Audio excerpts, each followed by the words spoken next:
Bien, mesdames et messieurs, bonjour. Je suis heureux de vous accueillir sur cette agora, sur le salon Actionnariat. Donc, nous allons, pendant un petit quart d'heure, parler avec monsieur Emmanuel Rougier, qui est le directeur général délégué de Villemorin. Donc, nous allons parler de l'activité de semences. Et puisqu'on est sur le salon Actionnariat, on va peut-être commencer par le cours de bourse, monsieur Rougier. Donc, l'action Villemorin a perdu environ 10% depuis le début de l'année. L'action tient le coup, mais enfin, elle a un petit peu baissé. Donc, est-ce que vous pouvez nous expliquer un petit peu ce qui se passe ?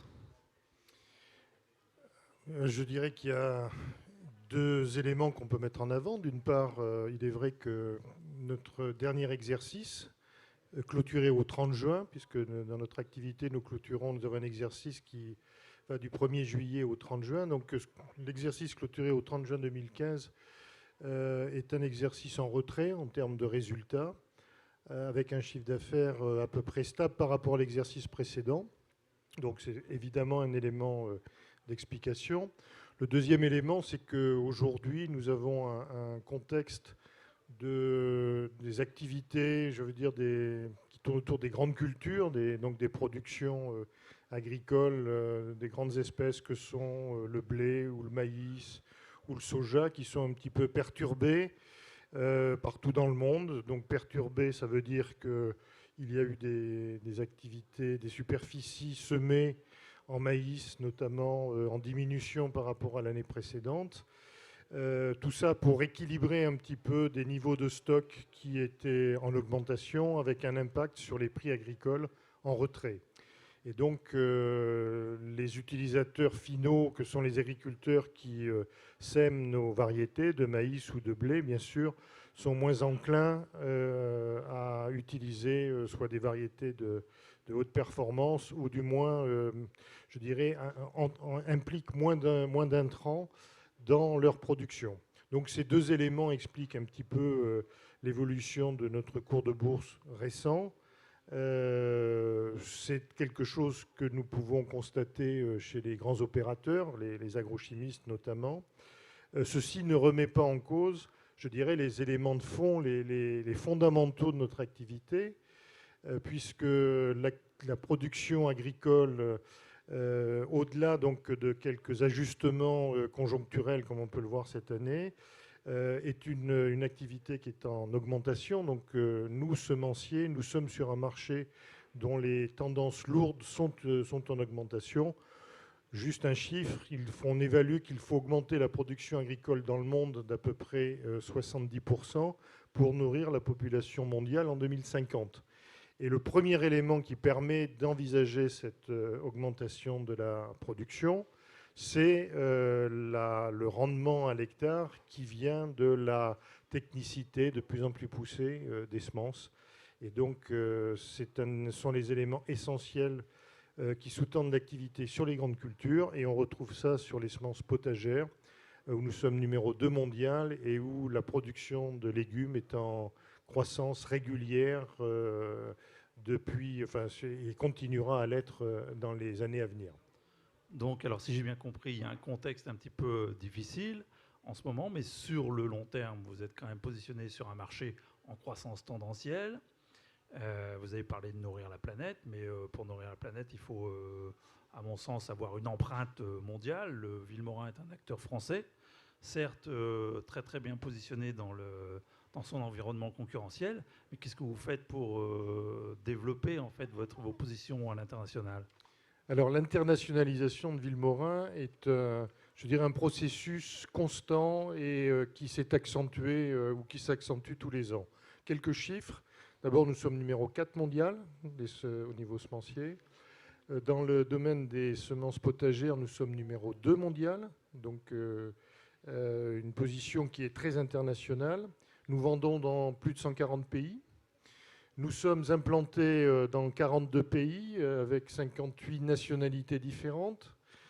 Quand nous intégrons les sociétés auxquelles nous avons une présence, une participation minoritaire, mais qui sont des acteurs avec lesquels nous collaborons de façon étroite, on peut même dire que nous sommes présents dans 55 pays.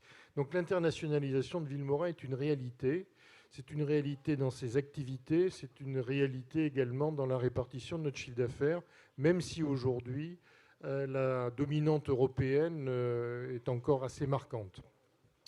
Mais nous avons procédé au cours de 5-6 dernières années à des développements systématiques et significatifs dans l'hémisphère sud, donc notamment l'Amérique latine, Brésil, Argentine, en Afrique, Afrique du Sud, et également un investissement chez le premier opérateur semencier africain, et puis en Asie, avec des implantations récentes en Inde, en Thaïlande, au Vietnam et également en Chine. Alors, donc une empreinte mondiale en croissance, bien sûr. Mais alors, pour nourrir la population, puisque vous êtes quand même sur cette tendance de fond, il faut aussi proposer à vos clients, donc vous nous parlerez de vos clients, on va essayer de comprendre qui ils sont, et ce que vous allez leur proposer comme produit, parce que j'imagine que les rendements, il faut accroître les rendements à l'hectare, et donc vous avez quelque part des investissements assez importants en termes de recherche et développement. Vous devez proposer de nouvelles semences. Alors l'effort de recherche ou la recherche et développement ou le processus d'innovation est clé dans notre activité et dans notre développement. Ce qu'il faut comprendre, c'est que chaque zone a des particularités en termes de conditions climatiques, de conditions de sol. Il est évident qu'un maïs ne se développe pas de la même façon en Bretagne et au cœur du Mato Grosso. Donc on est sur des types de maturité tout à fait différentes. Et l'effort de recherche se concentre sur la capacité à offrir des produits adaptés à toutes les différentes zones auxquelles nous nous adressons. Dans le domaine des potagères, même si les conditions sont un petit peu différentes, c'est la même problématique, à savoir que la tomate qu'on peut consommer, elle peut avoir été produite en plein champ dans certains territoires, sous abri plastique dans d'autres territoires, dans une serre ultra sophistiquée aux Pays-Bas. Et pour la même espèce, la tomate, les processus de production, les types de variétés sont tout à fait différents. Et donc, notre effort de recherche, c'est la capacité à offrir à nos clients finaux, les agriculteurs, des produits qui vont répondre à leurs besoins, à leurs problématiques, apporter un supplément de revenus par la productivité, par des résistances aux maladies ou par un processus qui va permettre d'étendre leur production sur une période plus longue. Et donc, nous offrons au marché au moins de l'ordre de plus de 400, entre 400 et 500 variétés selon les années, toutes espèces confondues. Et donc, vous comprenez que cet effort d'innovation est extrêmement important. Et cet effort d'innovation, il s'appuie sur l'utilisation de technologies amont de plus en plus sophistiquées, mais qui permettent aussi d'accélérer le processus de création. Et donc cet effort, il doit être valorisé sur des marchés mondiaux. Les acteurs qui imagineraient de rester uniquement sur un territoire, j'allais dire, local ou même sur un seul continent, demain auront énormément de difficultés à engager cet effort d'innovation qui doit être valorisé sur les marchés les plus vastes. Quels sont en termes d'innovation les projets qui vous tiennent le plus à cœur ou les plus représentatifs de ce que proposait Vilmorin, par exemple? Alors, c'est une question à laquelle il va être difficile de répondre parce que on ne raisonne pas projet par projet. Nous sommes dans un processus continuel de création variétale et tout dépend bien sûr de l'importance des espèces. Si je reviens à l'exemple de la tomate, il faut savoir que nous vendons, nous sommes aujourd'hui le numéro 2 mondial en semences de tomates. Notre chiffre d'affaires en semences de tomates l'année dernière a atteint 130 millions d'euros, donc c'est un chiffre tout à fait significatif. Et donc, si vous voulez, les nouvelles variétés que nous allons proposer sont le résultat, ou que nous proposons de façon systématique tous les ans, sont le résultat d'un processus qui est un processus continu. C'est-à-dire que les différents chercheurs qui sont impliqués sur ce programme vaste sont en connexion étroite avec les marchés et répondent à des besoins qui sont très spécifiques selon les zones auxquelles on s'adresse. Ce secteur des semences potagères, c'est un secteur dans lequel vous n'avez pas un grand marché mondial, mais c'est une addition de multi-marchés.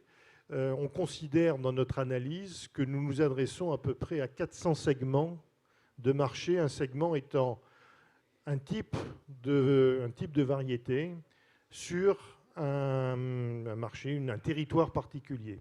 Bon, par exemple, la tomate allongée produite sous abri au Mexique, ou la tomate cerise produite à Almeria sous serre vitrée. Voilà. Donc notre recherche est à la fois très complexe par la diversité, mais c'est un processus continu et qui est la particularité, la clé du succès, c'est la proximité des marchés.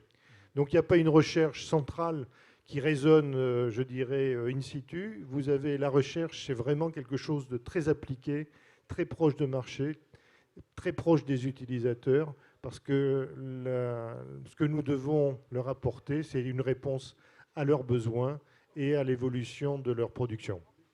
Alors, Monsieur Rougier, Villemorin évolue aujourd'hui dans un contexte concurrentiel, je dirais, relativement agité, puisqu'on a eu des nouvelles de Syngenta qui souhaitait être en vente, de Monsanto qui souhaite racheter Syngenta. Enfin, quel est votre regard sur cet environnement concurrentiel qui est en train de bouger? Comment vous vous positionnez par rapport à ça? Et quel est votre regard? Comment vous voyez les choses? Alors, vous avez raison de dire que notre environnement concurrentiel est composé d'acteurs qui ont, dans l'ensemble, une taille plus grande que les nôtres, puisque le numéro 1, le numéro 2, le numéro 3 mondial, les trois qui nous précèdent, sont des agrochimistes. La semence est une activité plus ou moins importante dans leur activité totale. Mais ce sont des agrochimistes dont, en général, le chiffre d'affaires le plus important, c'est la vente de produits de traitement ou de protection des récoltes ou des productions agricoles. Et donc, ces acteurs, effectivement, les perturbations provisoires que nous avons mentionnées sur les grandes cultures les perturbent aussi.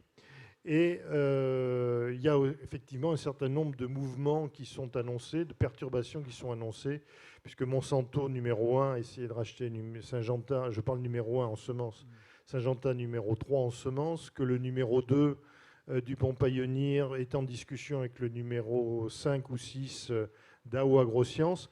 Et face à cet environnement, ce qu'il faut retenir, c'est que Villemorin est un pur semencier, que notre stratégie est une stratégie de long terme, que cette stratégie s'appuie sur un effort d'innovation élevé, important, et qui s'adresse à des marchés de plus en plus vastes par cet effort d'internationalisation. Donc face aux perturbations des concurrents qui nous entourent, je crois qu'il faut retenir la stabilité de notre stratégie, la solidité de notre stratégie, et cette vision long terme qui nous fait avancer de façon résolue pour mettre en œuvre une stratégie qui, je pense, sur les 22 années de parcours boursier de Villemorin, est une stratégie de succès. Bien, Monsieur Rougier, merci d'avoir répondu à ces questions. C'est la fin de cette agora. Merci beaucoup.